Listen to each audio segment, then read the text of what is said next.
वक्फ को लेकर आम मुसलमान क्या सोचता है? जब मोहम्मद फैज खान से मैंने बातचीत की तो उन्होंने धज्जियां उड़ा दी वक्फ के ठेकेदारों की। हम सब हिंदू थे। आज से 800 साल पहले हमारे बाप दादाओं ने इस्लाम धर्म कबूल किया ख्वाजा मोइनुद्दीन चिश्ती अजमेरी रहमतुल्लाह अलैह के हाथों। वक्फ संशोधन बिल को बिस्मिल्लाहिर्रहमानिर्रहीम रब्बिश इश्रह ली सदरी व यस्सिर ली अमरी वाहलुल उक़दतम मिन लिसानी यफ़क़हू क़ौली। भारत माता की जय, वंदे मातरम। यानी कि पढ़ो अल्लाह के नाम पर जिसने तुम्हें पैदा किया, पर मुसलमान पढ़ता नहीं है, इसलिए उसे वर्गलाना, बहकाना, फुसलाना आसान होता है। आगे हम वो वीडियो भी आपको दिखाएंगे, पूरी बातचीत सुनवाएंगे, लेकिन सबसे पहले आप जान लीजिए कि उत्तर प्रदेश के मुख्यमंत्री योगी आदित्यनाथ का एक बहुत बड़ा बयान आया है। सीएम योगी का कहना है कि अब वक्फ की जो मनमानी है वो नहीं चलने वाली है। सीएम योगी ने ये इशारा कर दिया है कि वक्फ ने जितनी भी सरकारी जमीनों पर अवैध रूप से उत्तर प्रदेश में कब्जा करके रखा होगा, उन जमीनों पर अब गरीबों के लिए घर, स्कूल, अस्पताल, मेडिकल कॉलेज और तमाम जो सुविधाएं हैं वो दी जाएंगी।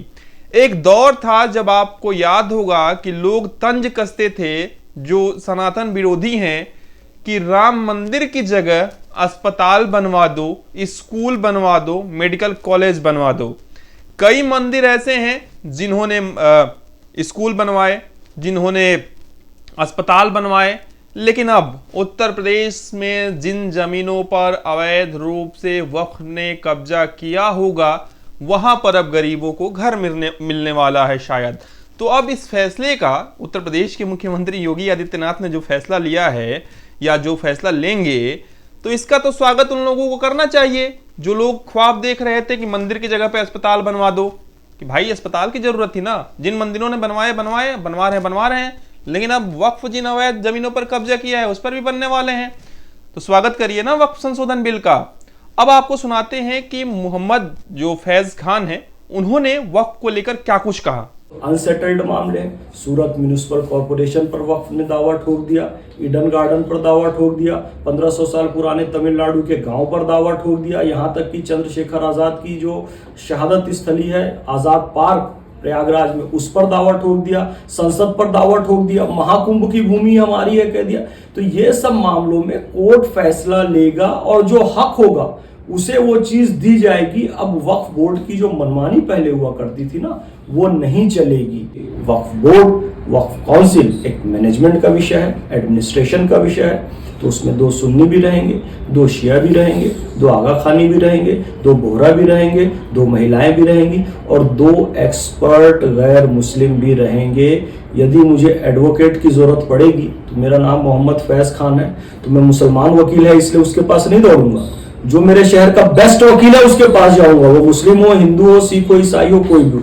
यही चीज अमित शाह जी ने और हमारी सरकार ने लाया है, तो हम इस हमारे देश की सरकार का स्वागत करते हैं, सम्मान करते हैं। मसूद या फिर विपक्ष के और भी सांसद हैं, वो सीधे तौर पे ये कह रहे हैं कि जो लोग इस बिल का समर्थन कर रहे हैं उन्हें किसी न किसी तरीके से सरकार से फायदा है, इस वजह से वो इस बिल का समर्थन कर रहे हैं। इमरान मसूद तो ये कह रहे हैं कि वो सब तनख्वाहियां हैं, इसलिए इस बिल का समर्थन कर रहे हैं। आपको ऐसा लगता है कि क्या सरकार से जिसको फायदा, क्योंकि आम मुसलमान भी सड़क पे हैं, हजारों की संख्या में हमने देखी कि किस तरीके से इस बिल का सपोर्ट किया जा रहा है। देखिए, इस बिल से का जो लोग समर्थन कर रहे हैं उनको फायदा है।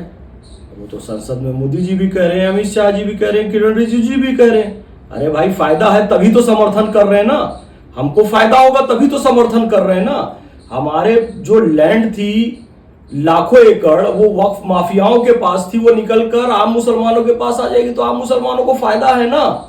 तो इमरान मसूद को इसमें चिढ़ने जलने की क्या जरूरत है?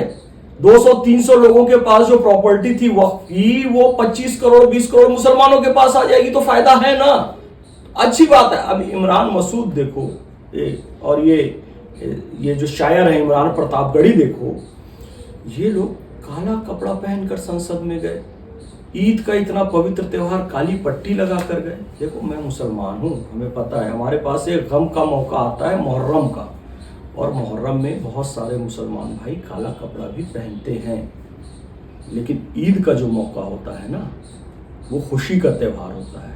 तो एक शायर ने बहुत अच्छी बात कही कुछ लोग तो बस अपना ही दुखड़ा सुनाते हैं। ईद हो या दिवाली, मुहर्रम मनाते हैं, पर दुनिया उसी की रागनी पे झूमती है जो जलती चिता पर बैठकर वीणा बजाते हैं। किरण रिजिजू जी ने स्पष्ट किया, आज एक बौद्ध होने के कारण मुझे वक्फ बिल पेश करने से रोका जा रहा है, लेकिन मैं सुनिश्चित करता हूँ एक बौद्ध भाई अपने मुस्लिम भाई बहनों का हक दिला कर रहेगा। तो ये एक बहुत अच्छी बात थी। फिर इमरान मसूद एक बात सुन ले, कभी कभी वो समझदारी की बात भी करते हैं, कभी बहुत नासमझी की बात भी करते हैं। मोदी जी के बारे में कितना अपशब्द कहा, बोटी बोटी कर देंगे। अल्लाह मोदी जी को बहुत लंबी उम्र दे, उनको सेहतयाब रखे, उम्र दराज करे। लेकिन अभी उन्होंने एक अच्छा स्टेटमेंट दिया था इमरान मसूद ने कि भाई नवरात्रि में 10 दिन मुसलमान मांस का सेवन ना करें। तो ये एक समझदारी वाला स्टेटमेंट था। तो भाई ऐसे स्टेटमेंट दो, देश में बिगाड़ वाले स्टेटमेंट आप ना दो। और एक बहुत इंपॉर्टेंट चीज़ मैं आपको बता रहा हूँ, ध्यान से सुनिएगा। भारत में इस्लाम आया है ख्वाजा मोइनुद्दीन चिश्ती अजमेरी रहमतुल्लाह अलैह से। हम सब हिंदू थे। आज से 800 साल पहले हमारे बाप दादाओं ने इस्लाम धर्म कबूल किया ख्वाजा मोइनुद्दीन चिश्ती अजमेरी रहमतुल्लाह अलैह के हाथों। और अजमेर से फरमान आ चुका है दीवान साहब के माध्यम से, नसीरुद्दीन चिश्ती जी के माध्यम से, कि ये बिल मुसलमानों के हक में है। भारतीय मुसलमानों के लिहाज से सबसे बड़ा दर अजमेर है। अजमेर जब बोल दिया है, मोस्ट वेलकम, स्वागत है। अगर आप मोहम्मद फैज खान के इन बयानों से सहमत है, आपको लगता है कि वाकई में एक आम मुसलमान को बरगलाया जा रहा है, तो आप लोग अपनी राय हमें कमेंट करिए कि आप लोग इस पूरे वक्फ संशोधन बिल को लेकर क्या सोचते हैं। और चूंकि उत्तर प्रदेश के मुख्यमंत्री योगी आदित्यनाथ के इस बयान पर आपकी क्या राय है, क्या वाकई में ऐसा होना चाहिए, हमें कमेंट कर जरूर बताइए। हमारा ये YouTube चैनल बिल्कुल नया है, तो आप इस चैनल को सब्सक्राइब कर लीजिए, इस वीडियो को लाइक करिए, क्योंकि ऐसी तमाम जो खबरें हैं वो हम आप तक सबसे पहले पहुंचाते रहेंगे। धन्यवाद।